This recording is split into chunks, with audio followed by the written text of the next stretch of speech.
ٹھیک ہے نا. وہ سب ہی کہتے ہیں, وہ سب مسلمانوں میں شیعوں میں مشہور ہو یہ نبی صلی اللہ علیہ وسلم کا لباس. تو ہم سمجھتے تھے کہ واقعی یہ اتنا یہ جھوٹ نہیں کہتے ہوں گے, ہمیں کبھی شک ہی نہیں ہے کہ یہ جھوٹ کہتے ہوں گے. اور ہم نے ریسرچ کیا, پھر دیکھا کہ اس کا پیغمبر صلی اللہ علیہ وسلم سے اس کا کوئی تعلق ہی نہیں ہے. یہ بنی عباس کا لباس ہے.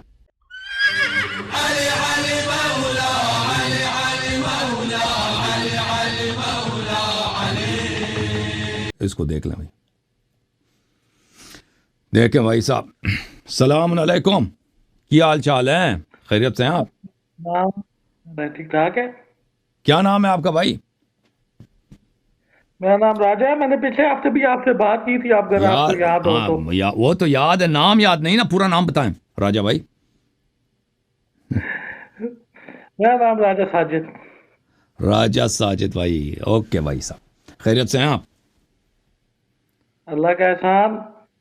آپ سنائیں, آپ کی صحت طبیعت کیسی ہے میرے بھائی؟ آپ کی صحت جیسے تھوڑی ہے. صحت تو آپ کی ہے ماشاء اللہ. صحت تو آپ کی ہے. اوکے جی, کیمرے کا قصور ہے. کیمرے کا قصور ہے, یا صبح صبح حلوہ بہت کھاتے ہیں, حلوہ روٹی کے ساتھ, نان کے ساتھ. چلیں بسم اللہ کریں.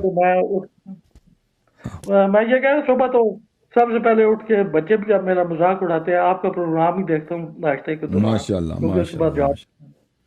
اوکے اس کے بعد واپسی پہ. اچھا, ایسا ہے کہ پچھلی دفعہ بات ہوئی تھی ہماری, ماشاء اللہ بہت مدلل آپ نے جواب دیا, اللہ آپ کو سلامت رکھے. ایکچولی میں آپ کو ایک بات بتانا چاہ رہا ہوں کہ میرے جو ریلیٹیوز میں ہیں, یا میرے جو ماموں وغیرہ یا میری امی کے جو ہیں وہ لوگ اہل سنت سے ہیں, اور کچھ ہمارے جو ابو کی سائڈ میں ہیں وہ اہل تشیع سے. تو ہمارا بچپن سے یہ شیعہ سنی بحث سنتے آئے ہیں. تو اب تو ایک ہی بحث ہو رہی ہے, کوئی کسی سے بات کرتا ہے تو وہ کہتا ہے یار آپ اپنے, اب شیعہ بھی کہتے ہیں ایک دوسرے کو, جاؤ یار اپنے عالم کو کہو اللہ یاری سے مناظرہ کر دیں. اگر سنی بحث کر رہے ہیں آپس میں, وہ کہتے ہیں جاؤ اللہ یاری سے پہلے مناظرہ کرو پھر دیکھتے ہیں. بہرحال ابھی ماشاء اللہ کافی آپ کے چرچے ہو گئے ہیں پاکستان میں. تو میں نے جو پہلا سوال میرا تھا, پلیز مجھے ٹائم تھوڑا سا دیجیے گا. اس میں ایک آپ کا میں نے کلپ سنا تھا ایک لڑکے کے ساتھ, تو اس میں میرا خیال ہے آپ کے پاس ٹائم کم تھا, آپ نے جواب نہیں دیا تھا. بعد میں نے دوسرے کلپس میں ڈھونڈا, جواب نہیں ملا. وہ تعریف قرآن پہ تھا کہ تو اس بات پہ اہل سنت یہ کہتے ہیں, جو مفتی ہیں ان کے, وہ کہتے ہیں جی کہ بخاری شریف ہو یا اصول کافی ہو یا مسلم ہو یا شیخ صدوق کی کوئی کتاب ہو, یہ کوئی قرآن کے مقابلے میں نہیں ہے, یہ ہمارے لیے حجت قرآن ہے. کوئی بھی آیت جو قرآن پاک, کوئی بھی حدیث چاہے وہ صحیح ہو یا متواتر ہو, کسی بھی کتاب کی شیعہ سنی کی ہو, وہ اگر قرآن کی آیت سے ٹکرائے گی تو اس کی کوئی وہ کون کہتا ہے, کون کہتا ہے یہ شیعہ سنی سب کہتے ہیں سر, کہ جو چیز قرآن پاک کی آیت سے ٹکرا رہی ہے وہ دیوار پہ دے مارو. شیعہ کی تو میں نے خود تقریر بھی میں سنتا رہتا ہوں. تو اس میں یہ ہے کہ ایک یہ آیت وہ پیش کر رہے ہیں, ہم نے اس قرآن کو نازل کیا اور ہم ہی اس کی حفاظت کرنے والے ہیں. دوسرا, آپ کے رب کا کلمہ قرآن صداقت اور عدالت کے اعتبار سے بالکل مکمل ہے, اس کو کوئی تبدیل کرنے والا نہیں ہے. تو میرا سوال یہ ہے کہ حضرت محمد جب سے صادق علیہ السلام کا بہت بڑا علمی دور تھا, تو ان کے سینہ مبارک میں بھی قرآن پاک محفوظ تھا. اس دور میں فزکس میں, کیمسٹری میں, الجبرا, ہر علوم پہ انہوں نے کام کیا, تو انہوں نے قرآن پاک کی اشاعت کیوں نہیں کروائی؟ یہ جواب وہ نہیں دیتے. وہ کہتے ہیں جی کہ بس ٹھیک ہے, قرآن پاک بس جو ہے یہی ہے, اس کے اوپر کوئی بات کریں گے گناہگار ہو جائیں گے. تو میں نے اس لیے یہ اس چیز پہ آپ سے بات کرنی تھی, آپ کا کیا موقف ہے؟ تو بھائی صاحب دیکھیں, اگر کوئی ہمارے جو روایات میں ہیں وہ مشکوک روایات کے ہیں, کہ مشکوک روایات جو آپ کے پاس آ جاتا ہے اس کو آپ ملا دو قرآن سے اور سنت سے. وہ صرف قرآن سے نہیں ہے, قرآن سے ملا دو, پھر حدیث سے ملا دو, ٹھیک ہے نا. اگر ایک کوئی شخص حدیث لے کے آتا ہے آپ کے پاس, کہتا ہے کہ میرے پاس یہ حدیث ہے پیغمبر سے یا امام علیہ الصلوۃ والسلام سے, تو اس کو دکھاؤ کہ وہ قرآن سے ملتا ہے یا نہیں ملتا, پھر حدیث سے ملتا ہے یا نہیں ملتا. اگر ملتا ہے تو ٹھیک ہے, وہ ہم نے بولا. اگر نہیں ملتا ہے تو پھر اس کو آپ چھوڑ دو, اس حدیث کو. وہ جانتا ہے, وہ اس کا حدیث جانتا ہے, ٹھیک ہے نا. اس کا کوئی ایسا حکم نہیں ہے کہ ابتداءً جو بھی حدیث دنیا میں اس کو آپ قرآن سے ملا دیں، اگر وہ قرآن میں اس کے وہی مفہوم قرآن میں ہے تو ٹھیک ہے، ولی اللہ چھوڑ دیں، کیونکہ حدیث تو اکثر ایسی ہیں، قرآن میں حدیث میں بہت ساری باتیں جو قرآن میں نہیں ہیں، ٹھیک ہے نا، قرآن کے خلاف بھی نہیں ہے، قرآن میں وہ نہیں بھی ہیں، تو قرآن ان مسائل سے ان کے متعلق آپ کو آیا نہیں ملے گا، تو وہ ان کو وہ کور نہیں کرتا۔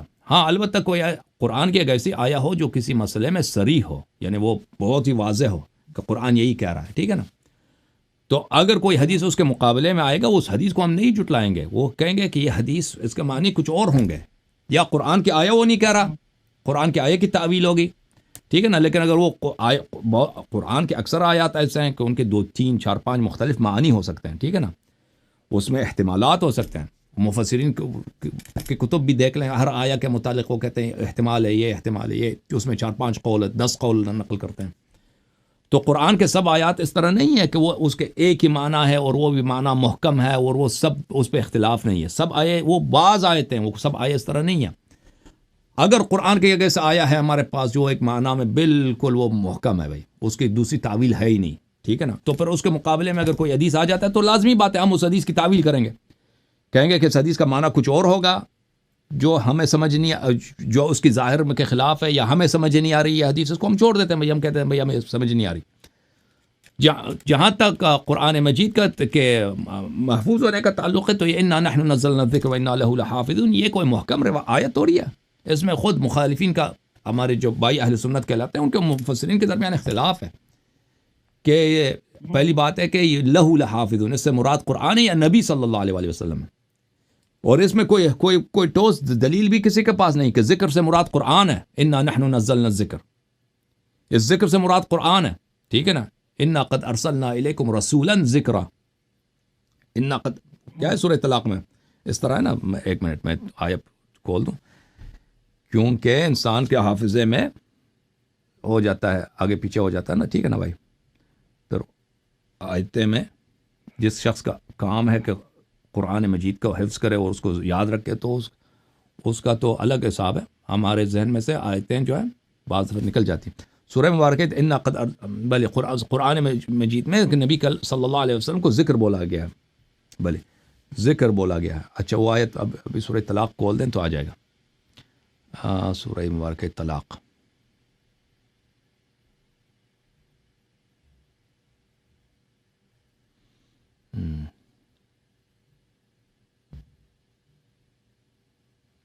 بلے یا بلے اعوذ باللہ من الشیطان الرجیم، اعد اللہ لهم عذابا شدیدا فاتقوا اللہ یا اولی الالباب الذین آمنوا قد انزل اللہ الیکم ذکرا رسولا یتلو علیکم آیات اللہ، تو ذکر جو ہے نا، ذکر یہ کوئی ضروری نہیں کہ اس سے مراد قرآن ہو، اب قرآن ذکر سے مراد ہم قرآن بھی لے لینا، اس کی کوئی حدیث روایت توڑی ہے کہ ذکر سے کیا مراد ہے، پیغمبر مراد ہے یا قرآن مجید مراد ہے، پھر اس کے بعد جو ہے لہو سے مراد انا لہو لحافظون، بہت سارے خود مخالفین کہتے ہیں لہو سے مراد کیا ہے، لہو سے مراد خود پیغمبر ہیں کہ ہم پیغمبر کی حفاظت کریں گے، تو پھر آیا کا مقصد کیا مطلب کیا ہوگا، واللہ یعصمک من الناس، اس طرح ہوگا، اس میں قرآن کی بات نہیں۔ جہاں تک شیعوں کا تعلق ہے ہمارے پاس کوئی حدیث نہیں ہے کہ اس آیت سے مراد قرآن ہے، ہمارے پاس جو حدیث ہے اس سے مراد امیر المؤمنین علیہ السلام ہے، بلے انا نحن نزلنا الذکر وانا لہ لحافظون، یہ ذکر سے مراد امیر المؤمنین علیہ الصلوۃ والسلام ہے، ذکر سے مراد امیر المؤمنین، ذکر سے مراد اس آیت میں قرآن مجید نہیں ہے،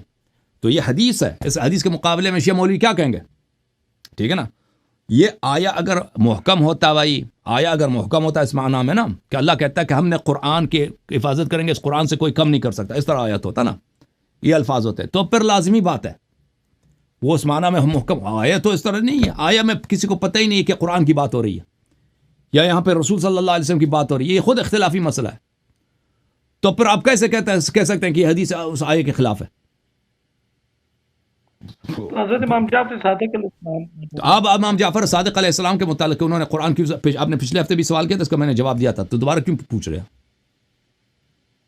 نہیں میں نے پچھلے ہفتے یہ سوال نہیں کیا تھا، پچھلے ہفتے تو دوسری آیتوں پہ بات ہوئی تھی، تو ہمارے ائمہ طاہرین علیہم الصلوۃ والسلام نے فرمایا کہ یہ 12ویں امام کا کام ہے، وہ ہر کام اللہ کے حکم سے کرتے ہیں، وہ کہیں گے کہ 12ویں امام کریں گے، یہ اللہ نے ان پہ فریضہ واجب کیا ہے، تو یہ بقیہ ائمہ علیہ السلام کا کام نہیں ہے کہ وہ ظاہر کریں، ٹھیک ہے نا، ائمہ طاہرین علیہم الصلوۃ والسلام نے یہ فرمایا ہے کہ یہ امام عصر علیہ السلام کا زمانہ ہوگا، یہ وہ ظاہر کریں گے، تو یہ ان کا فرمان ہے بھائی، تو جو اللہ کی جانب سے ان پہ حکم ہے وہ وہی کریں گے۔ اگر لیکن آپ کو یہ بھی بتا رہے ہیں نا کہ اگر وہ ظاہر بھی کرتے نا تو کوئی ان کا مانتا نہیں تھا، کیونکہ وہ زمانے میں رہتے تھے کہ وہ تقیہ کا زمانہ تھا، وہ سب ائمہ علیہ السلام شہید ہو گئے تھے، اور کوئی ان کو مانتا بھی نہیں تھا کہ بھئی اگر وہ آپ کو ایسی کوئی چیز نکال دے کہ بھئی قرآن میں تو یہ لکھا ہے، اب وہ مسلمانوں کے عقائد کے خلاف کوئی ان کا وہی ہوتا کہ خلیفہ ان کو جلدی سے قتل کر دیتا، بلکہ مسلمان مدینے والے خود چھری نکال کے ان کو بھئی قصائی کی طرح کو جیسے کربلا میں ٹکڑے ٹکڑے کیے تھے نا، اسی طرح مدینے میں بھی ان کو ٹکڑے ٹکڑے کر دیتے۔ اچھا مزید دوسرا یہ ہے کہ جی میں بے شک آپ میرے سوال سارے لینے جواب بے شک آپ شارٹ کرتے تھے، میں کم سوال پوچھوں گا۔ اوکے اچھا اللہ کا یہ قرآن پاک میں اللہ کے ہاتھ کا بھی ذکر ہے، اس جگہ پر، اور آسمان کو ہم نے اپنے دونوں ہاتھوں سے بنایا۔ آپ کہہ رہے ہیں کہ اللہ کا ہاتھ سے مراد اللہ کی قدرت ہے، جبکہ کچھ لوگ یہ عقیدہ رکھتے ہیں جو لوگ کہ اللہ کے ہاتھ سے مراد امیر المومنین ہے حضرت علی ابن ابی طالب، اور یہ وہ مراد لیتے ہیں اور کہتے ہیں ان کا لقب بھی تو ید اللہ ہے۔ اور دوسرا یہ ہے کہ سدرۃ المنتہا کیا ہے، اور امام حسین علیہ السلام کو سدرۃ المنتہا کا بیٹا کیوں کہا جاتا ہے؟ ٹھیک ہے، اور یہ تھوڑی سی وضاحت کر دیں، اس کے بعد ایک سوال اور میں بتا دیتا ہوں۔ وہ حدیث ہے نا، دیکھیں یہ جب یہ زبان میں جو مجازی معنی ہے نا وہ ہر جگہ ایک معنی میں نہیں ہوتا ہے۔ دیکھیں مثلا کہتے ہیں کہ بارش ہو رہی ہے، ایک دفعہ ہوتا ہے کہ واقعاً بارش ہو رہی ہے، ایک دفعہ علم کی بارش ہوتی ہے، ایک دفعہ مثلا فضائل کی بارش ہو رہی ہے نا۔ ہم لفظ بارش جو ہے نا وہ مختلف معنوں میں استعمال کرتے ہیں، اس طرح نہیں کہ ہر جگہ وہ ایک معنوں پہ استعمال کرتے ہیں۔ اب جہاں تک والسماء بنیناها بأید، آسمان کو ہم نے کس سے بنایا؟ دو ہاتھ سے نہیں، ہاتھوں سے بنایا۔ بلے وما منعك ان تسجد لما خلقت بيدي یا ابلیس ما منعك ان تسجد لما خلقت بيدي، اے ابلیس تجھے کس چیز نے منع کیا کہ تو نے سجدہ نہیں کیا اس کے سامنے جس کو میں نے اپنے دونوں ہاتھوں سے خلق کیا ہے؟ تو اس کی خدمت میں آپ کی خدمت میں عرض کروں کہ ہمارے پاس روایت ہے، کتاب میں ابھی آپ کو دکھا دیتا ہوں، کتاب شریف توحید صدوق میں اور کافی میں امام رضا علیہ الصلاۃ والسلام سے کہ لما خلقت بیدی، اے ابلیس تجھے یہ جو فضول قسم کے ملعون ذاکر ہیں اور غالی لوگ ہیں، کہتے ہیں اس سے مراد امیر المؤمنین علیہ الصلاۃ والسلام ہے، کہ امیر المؤمنین علیہ السلام نے آدم کو بنایا، کہ امیر المؤمنین ید اللہ ہیں، ٹھیک ہے نا، اور ید اللہ وہ اللہ کے ہاتھ ہے، جیسے سیف اللہ ہیں، وجہ اللہ ہیں، وہ تو روایت بہت ہے، جنب اللہ، اس کا کوئی منکر نہیں ہے، لیکن اس کا مطلب یہ نہیں کہ ہر جگہ ید اللہ اگر قرآن میں ہے اس سے تو مراد امیر المؤمنین علیہ السلام ہے، وہ نص کو دیکھنا ہوگا۔ زبان میں بلاغت میں اس طرح نہیں ہے کہ ہمیشہ الفاظ ایک ہی معنوں میں استعمال ہوتے ہیں، الفاظ ہو سکتا ہے ایک ہی لفظ کو آپ غالب کی شاعری یا اقبال کی شاعری کو پڑھیں، ایک ہی لفظ کو وہ مختلف اشعار میں مختلف معنی میں استعمال کریں، وہ آپ کے ہاتھ میں ہے، وہ شاعر کے ہاتھ میں ہے، وہ بولنے والے کے ہاتھ میں ہے کس معنی کو قصد کرتا، تو اس کے لیے قرینے کی ضرورت ہوتی ہے۔ تو حدیث میں شریف میں یہ ہے کہ لما خلقت بیدی، اس ید سے مراد کیا ہے؟ اس ید سے مراد ہے قدرت اور نعمت اور علم۔ میں آپ کو دکھا دیتا ہوں کہ جس کو میں نے اپنے قدرت سے بنایا، اپنے طاقت سے بنایا، اپنی حکمت سے بنایا، اس کے سامنے ایک منٹ میں آپ کو حدیث دکھا دوں۔ دیکھو میرے محترم، یہ کتاب توحید صدوق رحمۃ اللہ علیہ۔ اب غالیوں نے شروع کیا صدوق کو گالی دینا، لعنت اللہ علیہم، کلینی کو گالی دے دو، صدوق کو گالی دے دو۔ یہ بہت سارے غالی ہیں نا، وہ کیونکہ نا حدیث کا جواب نہیں دے سکتے، پر وہ کلینی اور صدوق کو گالی دیتے ہیں۔ یہ کتاب ہے التوحید للصدوق رحمۃ اللہ علیہ، چاپ دار المرتضی، شیخ صدوق رحمۃ اللہ علیہ کی کتاب چھپی ہے سنہ 2008 میں دار المرتضی بیروت میں۔ یہاں پہ ایک باب ہے، باب تفسیر قولہ عز وجل، اللہ تعالیٰ کی اس آیہ مبارکہ کا تفسیر، یا ابلیس ما منعک ان تسجد۔ حضرت امام باقر علیہ الصلاۃ والسلام، امام باقر علوم الرحمن علیہ الصلاۃ والسلام کی بارگاہ میں نے عرض کیا یہ آیت کی تفسیر کیا ہے، یا ابلیس ما منعک، تجھے کس چیز نے منع کیا، ان تسجد لما خلقت بیدی، کہ تو سجدہ کرے اس کے سامنے جس کو ہم نے اپنے دونوں ہاتھوں سے بنایا. یہ اللہ کے دونوں ہاتھ سے کیا مراد ہے؟ فرمایا الید فی کلام العرب القوہ والنعمہ. ید سے مراد عربی زبان میں عرب جو ہے کہ مثلا آپ اردو میں بھی کہتے ہیں نا کہ حکومت جو ہے پیپلز پارٹی کے ہاتھ میں. وہ پیپلز پارٹی کا ہاتھ نہیں ہے، اس کے یعنی اس کے طاقت میں، اس کے کنٹرول میں. تو عربی زبان میں قوت کو بھی بولتے ہیں، نعمت کو بھی بولتے ہیں. پھر امام علیہ السلام نے فرمایا کہ القوہ والنعمہ واذکر عبدنا داؤد ذا الأید. قرآن مجید کی آیا ہے سورہ مبارکہ، کون سا ہے بھائی؟ سورہ مبارکہ صاد آیا نمبر 17. ہمارے بندے داؤد کو یاد کر جو صاحب ید تھا، صاحب عید، ہاتھوں کے صاحب، دستوں کے صاحب، ہینڈز کے مالک. ہینڈز سے کیا مراد؟ کہ حضرت داؤد علیہ السلام بڑے کریم تھے، مہمان نواز تھے، بڑے صاحب نعمت تھے، اس لیے ان کو یہ کہا گیا. اچھا، وقال والسماء بنیناها بأید، آسمان کو ہم نے ای بقوت، ہاتھوں سے بنایا یعنی قوت کے ساتھ بنایا. وأیدہم بروح من، ایدہ بھی جو ہے کس سے؟ ید سے. اید یؤیدو، یہ بھی ید سے مشتق ہے. ای قواہم، اس کو قوت دی. لفنان عندی ایادی کثیرہ، ای فواضل و احسان. ایادی عربی زبان میں بلی احسان تفضل کو بولتے ہیں. اچھا، پھر اگلا جو حدیث ہے، جی ہاں، حضرت سألتو امام رضا علیہ السلام سے میں نے پوچھا کہ اللہ نے فرمایا منعک ان تسجد لما خلقت بیدی، یعنی بقوتی و بقدرتی و قوتی. قدرت اور قوت مراد ہے، دو ہاتھ، قدرت اور قوت. اوکے، تو اس کے متعلق نص ہے، نص منصوص ہے کہ اس سے مراد یہ ہے، اس سے مراد بلکہ اہل بیت علیہ السلام نے بہت واضح طور پہ کہا کہ ہم نے کسی کو خلق نہیں کیا، کسی کو واضح طور پہ فرمایا. اور کوئی حدیث نہیں کہ اہل بیت علیہ السلام نے اشیاء کو خلق کیا، بلکہ انہوں نے جو لوگ یہ عقیدہ رکھتے ہیں ان کو لعنت فرمایا اہل بیت علیہ السلام نے کہ وہ خالق نہیں ہے. خالق کون ہے؟ خالق پروردگار عالم ہے. اوکے، سمجھ میں آئی بات آپ کو؟ اچھا، دوسرا یہ، جی دوسرا یہ سورہ نجم کی آیت 13 14 15، تو کیا تم نے ان سے ان کے دیکھنے پر جھگڑتے ہو؟ اور انہوں نے تو وہ جلوہ 2 بار دیکھا سدرۃ المنتہا کے بعد. ایکچولی سر میرے پاس اور سدرۃ المنتہا امام حسین علیہ السلام کو ابن سدرۃ المنتہا، بھلے وہ امام علیہ السلام کی حدیث ہے نا کہ میں سدرۃ المنتہا کا فرزند ہوں. تو یہ قرآن کی آیت ہے، یعنی وہ قرآن کی آیات کے فرض. عربی زبان میں فرزند اس کو بولتے ہیں جو اس چیز کا وارث ہو، ٹھیک ہے نا، جو اس چیز کا وارث ہو، جو اس کا صاحب ہو. یہ قرآن کے آیات کے وارث، ان کے علوم کے وارث، ان کے بواطن، بھلے کہ کون ہے؟ اہل بیت طاہرین علیہ السلام. اس طرح نہیں ہے کہ وہ واقعاً اس کے بیٹے ہیں، قرآن کی بھی کوئی نسل ہوتی ہے، قرآن کی اولاد تو نہیں ہے کوئی.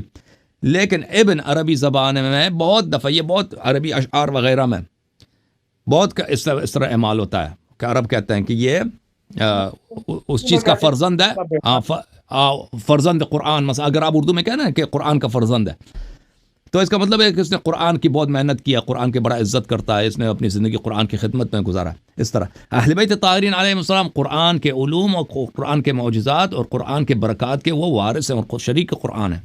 تو اس لیے اچھا، تو سدرۃ المنتہا بھی جو ہے وہ قرآن کی آیت ہے.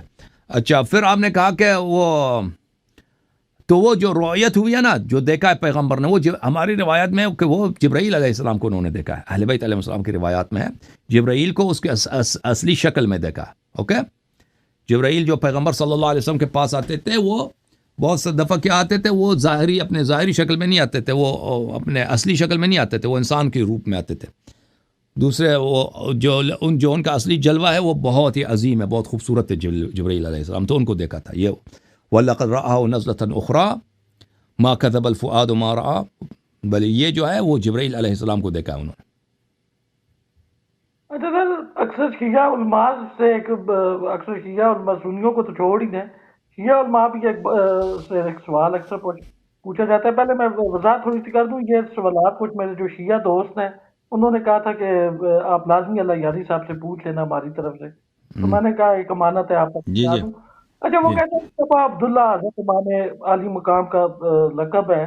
تو اب عبداللہ پہ وہ کہتے ہیں جی، کوئی کہتے ہیں کہ علی اصغر علیہ السلام ہے، کوئی کہتے ہیں زین العابدین کا ہے، کوئی کہتے ہیں ان کے اپنے بیٹے عبداللہ تھے جو کربلا میں شہید ہو گئے. تو یہ ابا عبداللہ یعنی عبداللہ کے والد، یہ اس پہ تھوڑی سی بات کریں گے آپ؟ تو یہ ان کا کنیہ مبارکہ ہے کہ رسول پاک صلی اللہ علیہ وسلم کے امام حسین علیہ السلام کے ولادت کے وقت ہی ان کو ایک کنیہ عطا فرمایا تھا. عرب میں یہ رواج ہے کہ وہ بچوں کو بھی کنیہ دیتے ہیں، کہ اپنے بچوں کو پیار سے کنیہ دیتے ہیں. تو رسول پاک صلی اللہ علیہ وسلم نے کو یہ کنیہ عطا فرمایا تھا، اور یہ احترام تعظیم کے لیے ہوتا ہے ابو عبداللہ. کہ بہت دفعہ انسان ابھی پاکستان میں بھی ہے نا کہ کہتے ہیں فلانے کے ابا، وہ نام نہیں لیتے اس کا، نہیں کہتے کہ احمد آیا، محمود آیا، یا کہتے ہیں چودھری صاحب آئے اس لقب سے، یا کہتے ہیں فلانے کے ابا آئے نا. تو اس طرح سے یہ عربوں میں یہ بہت رواج ہے کہ اس شخص کا نام لے لیں، اس میں بے عزتی ہے، اس میں اس طرح ایک طرح سے اس حد کے حرمت بھی ہو سکتا ہے. احترام یہ کہ اس کا کنیہ کے ساتھ پکارا ہے. تو یہ ان کے یہ شیعہ میں حدیث میں بہت ہے کہ نبی صلی اللہ علیہ وسلم نے ان کو یہ کنیہ عطا فرمایا تھا. لیکن ان کا بیٹا عبداللہ کون تھے؟ وہ ان کا بیٹا ننا بیٹا تھا جو کربلا میں شہید ہوئے تھے نا، اسی دن ہاں جی. اچھا سر، اور وہ حضرت علی اصغر علیہ السلام کے علاوہ ایک اور بیٹے ہیں. حضرت علی اصغر کی عمر شریف 6 مہینے کی تھی، وہ بیٹا اسی دن پیدا ہوئے تھے، عاشور کے دن پیدا، ان کی ولادت ہوئی تھی. ہاں 10 محرم کو وہ شہید ہو گئے. ہاں بس چھوڑیں، بس اس کو نہ پوچھیں. ہاں بالکل بالکل. اچھا دوسرا یہ ہے کہ میں نے ایک ویڈیو دیکھی تھی، آپ کے مہربان ہیں علامہ نصرت بخاری. وہ میرا پہلے میں بتا دوں، یہ میرا آپ کے بارے میں یہ رائے نہیں ہے، میرے لیے آپ جتنے قابل احترام ہیں آپ سوچ بھی نہیں سکتے. میں اللہ گواہ ہے، یہ سب قرآن کی آیات ہیں، بہت ہی رسپیکٹیبل ہے، اور بہت ہی مجھے آپ سے عزت بھی ہے، پیار بھی ہے، بہت رائے نہیں ہے. اچھا وہ کہتے ہیں جی کہ آپ کے بارے میں کچھ انہوں نے باتیں کی، مجھے تو بہت تعجب سا ہوا. لیکن یہ ہے کہ آپ کے فالوورز بھی سنتے ہیں، تو وہ پھر اس لیے میں نے کہا چلیں ان تک بھی یہ آپ وہ بیچارہ ممتاز نقوی ہے نا، آپ کا دوست ہے وہ، تو اس بیچارے کو آپ خود آپ نے مناظر دیکھا نا ہمارا ان کے ساتھ. وہ اگر برے مجھے گالی دے دے تو وہ اس سے کیا تعجب. ہاں ممتاز کی بات کر رہے ہیں. دو باتیں بہت کرتے ہیں آپ، پلیز اس کی وضاحت لازمی کریں. ایک تو آپ کی کہتے ہیں کہ حسن اللہ یاری صاحب اپنی ڈگری بتائیں. دوسرا وہ کہتے ہیں کہ انہوں نے پہلے امامہ پہنتے تھے. کون ممتاز کہتا ہے؟ مخالفین نہیں سر نہیں، آپ کے شیعہ مخالفین جو شیعہ میں جو آپ کے مخالفین ہیں وہ کہتے ہیں کہ حسن علی یاری صاحب جو ہے وہ پہلے امامہ پہنتے تھے، ان سے پوچھے نہ کیوں انہوں نے اتار دیا. پھر کہتے ہیں جی کہ یہ اپنا اس طرح آپ کے بارے میں، جس طرح وہ کہتے ہیں کہ اپنی علمی قابلیت ان سے جب بھی پوچھی جائے تو وہ بتاتے نہیں ہیں. تو وہ آپ کو چاہیے نا کہ ان کی ان باتوں کا آپ جواب دے دیں، تاکہ ایک جو آپ کے بارے میں انہوں نے ایک پروپیگنڈا کیا ہوا ہے وہ ختم ہو جائے، اس کا جواب اچھی انہیں مل بات ہے، جائے گا. میں آپ کو بتا دیتا ہوں. ٹھیک ہے بھائی. ویسے بھی جو سیلیبریٹیز ہوتی ہیں نا، ان کے فالوورز بھی تو چاہتے ہیں نا کہ ہمیں اپنے اس کی، یہ تو آپ کو بھی پتہ ہے. آپ دیکھیں میرے بھائیو، دیکھیں اسلام میں، دیکھیں میں جب قم میں تھا، نجف حشم میں پڑھتا تھا، تو وہاں کا لباس ہے. ٹھیک ہے، اگر میں پاکستان میں بھی آ جاؤں نا، تو پاکستان کا لباس کیا، مردوں کے لیے اکثر لوگ شلوار قمیض پہنتے ہیں نا. کچھ لوگ دھوتی بھی پہنتے ہیں پاکستان، وہ بہت کم دیہاتوں میں ہوتا ہے. لوگ شلوار قمیض ہی پہنتے ہیں پاکستان میں. اگر میں پاکستان تو کبھی نہیں آؤں گا کیونکہ وہاں مجھے قتل کر دیں گے بھائی. لیکن اگر میں آ جاؤں پاکستان میں، وہاں میری رہائش ہے، تو میں کون سا لباس پہنوں گا؟ لازمی بات ہے میں شلوار قمیض پہنوں گا. ٹھیک ہے نا. اب آپ لوگ کیوں شلوار قمیض پہنتے ہو؟ یہ کوئی سنت توڑی ہے شلوار قمیض پہننا. اب کوئی کہہ دے کہ بھائی آپ کیوں پہنتے ہو. اب اگر آپ مثلا بنگال میں جو مسلمان رہتے ہیں نا، وہ کیا پہنتے ہیں؟ وہ اکثر وہ دھوتی پہنتے ہیں، اس کے ساتھ ایک کرتا ہوتا ہے ان کا، ایک قمیض ہوتا ہے، نیچے وہ دھوتی پہنتے ہیں. اب وہ کیوں ہے پہنتے ہیں؟ کوئی وہی ان کے رواج ہے. یہ کوئی آپ جس شہر میں رہتے ہیں، جہاں رہتے ہیں، وہاں کے لباس پہنتے ہیں. جب میں ایران میں تھا، قم میں تھا، تو وہ یہی لباس ہے، امامہ ہے، پگڑی ہے، اور وہ ابا قبا ہے. اور نجف میں بھی تھا تو یہی لباس تھا. ٹھیک ہے نا. پھر امریکہ آیا تو کچھ عرصے یہی لباس چلتا رہا. پھر میں نے ریسرچ کیا بھائی کس لباس کے. وہ جب ہم حوضے میں تھے نا، ادھر وہ کہتے تھے یہ پیغمبر کی لباس ہے. ٹھیک ہے نا. وہ سب ہی کہتے ہیں، وہ سب مسلمانوں میں، شیعوں میں مشہور ہو، یہ نبی صلی اللہ علیہ وسلم کا لباس ہے. تو ہم سمجھتے تھے کہ واقعی یہ جھوٹ نہیں کہتے ہوں گے، ہمیں کبھی شک ہی نہیں ہے کہ یہ جھوٹ کہتے ہوں گے. پھر ہم نے ریسرچ کیا، پھر دیکھا کہ اس کا پیغمبر صلی اللہ علیہ وسلم سے اس کا کوئی تعلق ہی نہیں ہے. یہ بنی عباس کا لباس ہے، یہ بنی عباس کا لباس ہے. یہ لباس جو شیعہ علماء پہنتے ہیں یہ وہ بنی عباس کے زمانے میں شروع ہوا تھا اس طرح کا لباس، اور اور اس طرح نہیں تھا کہ صرف بنی عباس پہنتے تھے، دوسرے لوگ بھی پہنتے تھے.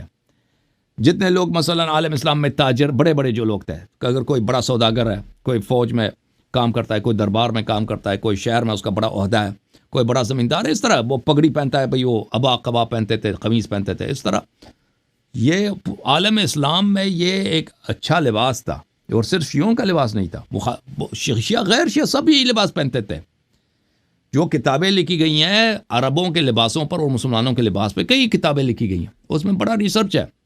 بہت سارے میوزیمز میں دنیا میں پرانے زمانوں کے لباس موجود ہیں. یہی لباس ہے جو شیعہ علماء پہنتے ہیں نا. عراق میں لوگ یہی پہنتے تھے، ایران میں اسی طرح لوگ پہنتے تھے، آپ افغانستان میں، سینٹرل ایشیا میں، بخارا، سمرقند میں، ہند میں، انڈیا میں اسی طرح لباس چلتا تھا. جو بڑے لوگ تھے سر لباس پہنتے تھے. اس طرح مڈل ایسٹ میں آپ جائیں، مصر میں وغیرہ میں یہی لباس، پگڑی ہے بھائی، اور اس کے بعد قمیص ہے، اس کے بعد ابا قبا ہے. لیکن یہ کہ ہر علاقے میں سلائی اس کا ذرا مختلف ہوتا تھا. اس طرح نہیں کہ ہر علاقے میں ایک سلائی ایک جیسا ہو. اور اس زمانے میں کپڑوں کے جو کوالٹی وہ مختلف ہوتے تھے. بعض لوگ مثلا اون کی لباس ہے، بعض لوگوں کی مثلا کاٹن کی لباس ہے، اور بعض لوگوں اچھے کپڑے اس میں ابریشم وغیرہ بھی لگاتے تھے، پہنتے تھے، اور رنگ بھی مختلف ہوتے تھے. اس طرح نہیں کہ سب ایک رنگ کے ہوں. تو یہ لباس جو تھا نا، یہ بہت صدیوں تک یہ لباس جو ابھی شیعہ علماء پہنتا نا، یہ پرانے زمانے میں یہ شیعہ علماء کے لیے مخصوص نہیں تھا. یہ سب لوگ یہی پہنتے تھے بھائی. اور یہ صدیوں تک، 1200 سال تک، یہ دوسری عالمی جنگ تک، سنہ 1900 تک، یہ پورے عالم اسلام میں اکثر لوگ یہی لباس پہنتے تھے. اوکے، بڑے لوگ جو ہیں، جو مثلا کوئی قاضی ہے، کوئی تاجر ہے، اس طرح کے لباس. بعض علاقوں میں یہ ہوتا تھا کہ لوگ ٹوپی پہنتے تھے پگڑی کے بغیر، لیکن وہاں اکثر لوگ وہاں بھی جو بڑے لوگ تھے وہ پگڑی پہنتے تھے. تو یہ لباس چلتا تھا. ٹھیک ہے. پھر یہ ہوا کہ جب دوسری عالمی جنگ، پہلی عالمی جنگ ہوئی ہے نا سنہ 1910، اس کے بعد آہستہ آہستہ مغرب کا جو اثر رسوخ بڑھ گیا، یہ لباس کم ہوتا گیا. عراق میں آپ جائیں نا، بہت سارے اب عراق کے جو قبائل ہیں یہی لباس پہنتے ہیں. وہ جو عالم نہیں ہیں وہ بھی یہی پہنتے ہیں. لیکن سر پہ وہ اکثر بعض پگڑی بھی لگاتے ہیں، بعض پگڑی نہیں لگاتے، وہ ایک دستار لگاتے ہیں، کپڑا لگاتے ہیں، لیکن لباس یہی ہوتا ہے جو علماء کا ہے. تو یہ عراق میں، نجف اشرف میں، کربلا میں، بغداد میں، یہ لوگ سب یہی لباس پہنتے تھے. لیکن دوسری عالمی جنگ پہلی عالمی جنگ کے بعد سنہ 1900 کے بعد جب انگریزوں کا اور غرب کا جو رجحان بڑھا نا، پھر آہستہ آہستہ یونیورسٹی، مسلمان شہروں میں اسکولز کھلے ہیں، یونیورسٹیاں کھلی ہیں، تو نئے نسل نے آہستہ آہستہ اس لباس کو چھوڑ دیا. نئے نسل نے کیا کیا؟ نئے نسل نے بھائی یہ پگڑی اور وغیرہ یہ چھوڑ دیا آہستہ آہستہ. وہ پینٹ کوٹ اور بھائی جینز اس طرح، یا پھر وہ یا پھر یہ چھوڑ دیا ان لوگوں نے. بڑے لوگوں نے، یہ کاروباری لوگ دفتروں میں کام کر، یہ لباس، یہ علماء کے لباس، جو علماء کا لباس نہیں تھا، روایتی لباس تھا، اس کو چھوڑ دیا ان لوگوں نے. لیکن یہ ہوا کہ شیعہ علماء نے اپنے لباس ترک نہیں کیا. شیعہ علماء جو لباس، روایتی لباس چل رہا تھا نا، لیکن یہ لباس پیغمبر کا لباس نہیں تھا، یہ سب کا لباس تھا. دوسروں نے اپنے لباس ترک کر دی، انہوں نے اپنے لباس، اپنا ٹریڈیشن برقرار رکھا. لیکن ان کی جہالت کی وجہ سے یہ لوگ سمجھے کہ یہ پیغمبر کی لباس ہے. یہ پیغمبر صلی اللہ علیہ وسلم کی لباس نہیں. میرے اسی چینل پہ آپ جائیں، نبی صلی اللہ علیہ وسلم کی لباس کیسا تھا، اس پہ میرے مفصل اسپیچ ہے. وہ اس میں اسپیچ ہے کہ پیغمبر، اور اس کے بعد میں اسپیچ دینا بھی چاہ رہا تھا کہ ائمہ طاہرین علیہ السلام کے لباس کیسے ہوتے تھے، وہ پر موقع نہیں ملا. تو نبی صلی اللہ علیہ وسلم اکثر دھوتی پہنتے تھے بھائی. وہ قمیض بھی نہیں قمیض کبھی کبھار پہنتے تھے، لیکن اکثر نہیں. شلوار تو میں نے کبھی نہیں دیکھا کہ وہ شلوار بھی پہنتے ہوں. اکثر نبی صلی اللہ علیہ وسلم دھوتی، اور جنگوں میں بھی عرب اس زمانے میں دھوتی پہنتے تھے. اگر گھوڑے پہ سوار ہیں یا مثلا اونٹ پہ سوار جنگ ہو رہی ہے نا، وہ دھوتی پہن کے جنگ کرتے تھے عرب. اچھا، تو میں یہی کہتا ہوں شیعہ علماء سے کہ بھئی اگر پیغمبر صلی اللہ علیہ وسلم کی جو لباس احادیث میں ہے نا، ہم شیعہ مراجع شیعہ علماء، وہ کوئی نہیں پہنے گا. نہ ممتاز نقوی پہنے گا، وہ تو عالم بھی نہیں، نہ وہ دوسرے بقیہ جو خطبہ، یہ لوگ نہیں پہنیں گے. اور یہ بنی عباس کا لباس اس لیے ہے کہ دیکھیں یہ جو سیاہ پگڑی پہنتے ہیں سید ہمارے ہاں، کہ سید سیاہ پہنتے ہیں، غیر سید سفید. یہ کس کی رواج ہے؟ پیغمبر کی رواج تھوڑی ہے، یہ بنی عباس کی رواج ہے. یہ کہ ایک خاندان صرف سیاہ پہن لے. یہ اہل بیت علیہ السلام کا طریقہ کار نہیں ہے, یہ بنی عباس کا ہے, یہ بنی عباس کی رواج. انہوں نے کہ بھئی ہم بھی ہاشمی, ہم بھی ہاشمی, ہم بھی بنی عباس کے ساتھ ہیں. وہ لگ گئے بھئی, ابھی تک ان کو بیوقوفوں کو پتہ نہیں ہے کہ پیغمبر صلی اللہ علیہ وسلم نے سیاہ بھی پہنا ہے, سفید بھی پہنا ہے, سبز بھی پہنا ہے. وہ اس طرح نہیں تھا کہ وہ صرف سیاہ پہنتے تھے, وہی انہوں نے اپنے خاندان کا بنا دیا ہو. بعض بیوقوف کہتے ہیں کہ کربلا کے بعد اہل بیت علیہ السلام نے صرف سیاہ پکڑی. یہ کوئی روایت نہیں ہے. سیاہ صرف اور صرف بنی عباس نے, وہ بھی اس کی تاریخی وقائع انہوں نے کیوں سیاہ لباس کا انتخاب کیا, اس کے لیے بھی ابو مسلم خراسانی نے ان لوگوں کے لیے, کیونکہ ان کے فوج کا بڑا جنرل بھی ابو مسلم تھا, اس نے سیاہ لباس کا انتخاب کیا. تو اس لیے میں نے یہ لباس چھوڑ دی. کیوں چھوڑ دی؟ کیونکہ پیغمبر کے لباس ہی نہیں ہے, پیغمبر کی لباس ہی نہیں. یہ فراڈ کیا ان لوگوں نے ہمارے ساتھ. پھر میں نے احادیث دیکھا, احادیث میں کیا لکھا. یہ کتاب وسائل الشیعہ ہے, جلد نمبر 5, چاپ مؤسسۃ آل البیت علیہم السلام لاحیاء التراث. یہ صفحہ نمبر ہے 8 کہ لباس کس طرح ہونی چاہیے. حضرت امام جعفر صادق علیہ السلام کی حدیث ہے, خیر لباس کل زمان لباس اہل. یہ ایک طویل حدیث ہے کتاب کافی میں, کہ حضرت امام جعفر صادق علیہ السلام نے پیغمبر صلی اللہ علیہ وسلم کی لباس کا جو اسٹائل ہے انہوں نے چھوڑ دی اس کو اپنے زمانے میں. تو اس زمانے میں سفیان ثوری جو جماعت مخالفین کے ایک بڑے محدث ہیں, انہوں نے اعتراض کیا تھا کہ آپ ابن رسول اللہ ہیں صلی اللہ علیہ وسلم, آپ نے پیغمبر کے لباس کو کیوں ترک کیا. تو امام جعفر صادق علیہ السلام نے فرمایا کہ وہ پیغمبر کا لباس ان کے زمانے کے لیے اچھا تھا, اب زمانہ بدل گیا, اب یہ اس زمانے میں وہ لباس مناسب نہیں ہے. انہوں نے فرمایا تھا خیر لباس کل زمان لباس اہل, ہر زمانے کا بہترین لباس اس زمانے کے لوگوں کے لباس ہے. ٹھیک ہے نا. ابھی جو ہے نا, ابھی شیعہ علماء کبھی بھی سنت پہ عمل نہیں کریں گے. اب مراجع کو لے لینا, سیستانی ہو یا خامے, کہ آپ پیغمبر کے لباس ایک دن بھی نہیں پہنیں گے. پیغمبر صلی اللہ علیہ وسلم کے لباس اکثر غیر سلائی شدہ تھا. کاندھوں پہ ایک دستار ایک کپڑا ڈالتے تھے, اور کمر پہ ایک کپڑا باندھ دیا. کبھی کبھی ہوتا تھا کہ ایک ہی کپڑے کو کمر پہ باندھ کے اس کا باقی حصہ کندھے پہ آ کے لٹکاتے تھے. یہی لباس تھا. اس پہ وہ کبھی پگڑی بھی لگاتے تھے, کبھی پگڑی بھی نہیں لگاتے تھے, صرف ایک کپڑا سر پہ ڈالتے تھے. بہت ہی سادہ لباس. میں گارنٹی سے کہتا ہوں پیغمبر کی لباس صلی اللہ علیہ وسلم کو ابھی جو ہے نا شیعہ علماء اور مخالفین کو اپنے لیے بے عزتی سمجھیں گے, نہیں پہنیں گے. وہ کیسے بھائی نہیں پہنے, ہمارے زمانے میں وہ مناسب نہیں ہے. ٹھیک ہے نا. تو امام جعفر صادق علیہ السلام نے فرمایا کہ خیر لباس کل زمان لباس اہل, ہر زمانے کا بہترین لباس اس زمانے کے لوگوں کا لباس ہے. ابھی ہمارے زمانے کے جو لوگ ہیں نا, یہ زبان بہترین ہے. ابھی آپ جو ہے نا پاکستان بننے سے پہلے جس طرح لوگ لباس پہنتے تھے, وہ دھوتی وغیرہ, اس طرح کا خولیا بنا کے آپ اسلام آباد چلیں, وہ لوگ آپ کی بے عزتی ہوگی, لوگ آپ کو مذاق اڑائیں گے. اس سے پہلے والی حدیث کو آپ دیکھیں, اس میں کہ حضرت امام جعفر صادق علیہ السلام کے صحابی تھے, ان کا نام تھا عبید ابن زیاد. ان سے فرمایا کہ فَإِيَّاكَ اظہار النعمت احب الى اللہ من صیانتها, فرمایا کہ اس نعمت کو ظاہر کرنا, اللہ کی نعمت کو ظاہر کرنا, اللہ کی نعمت کو پروٹیکٹ کرنے سے زیادہ اللہ کو پسند ہے. کہ آپ اللہ کی نعمت کو ظاہر کریں اس کے بجائے کہ اس کو صندوق میں ڈال کے اس کو چھپا دیں, یہ زیادہ اللہ کو پسند ہے. اچھا, فَإِيَّاكَ أَن تُرَيَّنَّ إِلَّا فِي أَحْسَنِ زَيِّ قَوْمِكَ, میں تجھے خبردار کرتا ہوں کہ کبھی تجھے نہ دیکھے کوئی شخص مگر یہ کہ تم اپنے قوم کے بہترین لباس میں ہو. یہ فرمان ہے امام علیہ السلام کو شیعوں کو, کہ اپنے قوم کے, اگر آپ پاکستان میں رہتے ہیں, ہندوستان میں رہتے ہیں یا امریکہ میں رہتے ہیں, تو وہاں کے بہترین لباس میں, وہ لباس جو کفری لباس ہے نہ پہنے. مثلا ایک لباس ہے جو کرسچن پادری پہنتے ہیں نا, وہ لباس تو نہیں پہن سکتے, وہ تو حرام ہے. لیکن اپنے قوم کے بہترین لباس میں لوگ آپ کو دیکھ لیں. اچھا, تو عرض یہ ہے کہ یہ کہتے ہیں کہ امامہ وغیرہ کیوں نہیں پہنتا. یہ امامہ وغیرہ میں نے اس لیے بھی چھوڑ دی کہ میں نے شیعہ علماء کو دیکھا کہ یہ سب اکثر 99% فاسق بے دین ہے. میں نے دیکھا کہ ان کا بڑا سے بڑا مجتہد سے لے کے یہ منحرف ہیں دین سے. میں یہ کوئی نہیں کہتا کہ اس سے مجھے کوئی فائدہ ہوتا ہے. میں شیعوں کو خبردار کرنے کے لیے کہتا ہوں کہ اپنے دین ایمان اپنے مولیوں سے بچاؤ. تمہارے دین کا سب سے بڑا دشمن, تمہیں منحرف کرنے والا سب سے زیادہ, سپاہی صحابہ سے بڑا تمہارا دشمن وہ منظور مینگل وغیرہ, ان سے زیادہ خطرناک آپ کے علماء خامنئی سیستانی, یہ لوگ ہیں. بہت سارے شیعہ میرے باتوں کو جانتے ہیں, بہت سارے نہیں جانتے, لیکن آپ کے حوزے آپ کے مذہب کے غدار ہیں, آپ کے علماء آپ کے مذہب کے غدار ہیں. تو ان لوگوں سے میں اگری نہیں کرتا نا. ان لوگوں سے میں اگری نہیں کرتا. یہ لوگ یہ لوگ یہ بھائی دین کے تاجر ہیں, یہ ملعون ہیں یہ لوگ. تو اچھا نہ وہ میری تائید کرتے ہیں نہ میں ان کی تائید کرتا ہوں. تو ہمارا جب فکری مختلف ہے تو لعنت ہے ان پر. جی مزید بولیں بھائی. میں آپ کی بات ہاں میں یہ بولنا چاہ رہا ہوں کہ ابھی جو پھر تھوڑی سی بات ہے ٹیکنیکل سمجھیے گا. مسئلہ یہ ہے کہ یہ جو آپ ابھی بات کر رہے ہیں مجتہدین کی, اب عام بندہ جو ہے وہ اپنا کوئی اس کا مسئلہ ہے, کوئی بھی اسے پرابلم ہے دینی, علماء کا وہ کام ہے, تفصیل علماء کا ہوتا ہے. کام ہے, علماء کا کام ہے کلام اہل بیت علیہم السلام لوگوں کو سمجھائیں سنائیں.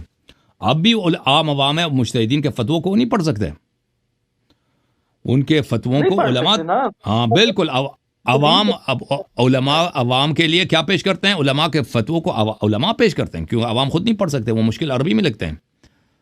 تو اگر ابھی عوام یہ کام نہیں ہو جی جو کام علماء کے کام کر ہی نہیں تھے ابھی تو میں نے تو مجالس اسلام کا یہی طریقہ کار ہے. پھر عوام پہ واجب ہے کہ ایسے علماء سے رجوع کریں اور ایسے علماء کو سپورٹ کریں, اس کو فائنانس کریں تاکہ وہ ایسے مدارس بنائے جائیں, تاکہ نوجوانوں کی تربیت کی جائے کہ وہ لوگوں تک اہل بیت علیہ السلام کے احکام, ان کے فرامین, ان کے باتوں کو عوام تک پہنچائیں, ان کو سمجھائیں. ٹھیک ہے نا.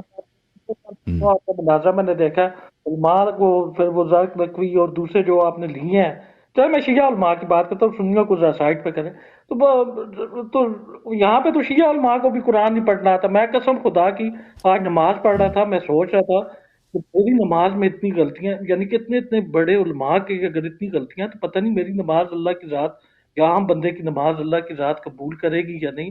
ہمیں تو کوئی نہ تجوید کا پتہ ہے نہ کسی چیز کا پتہ.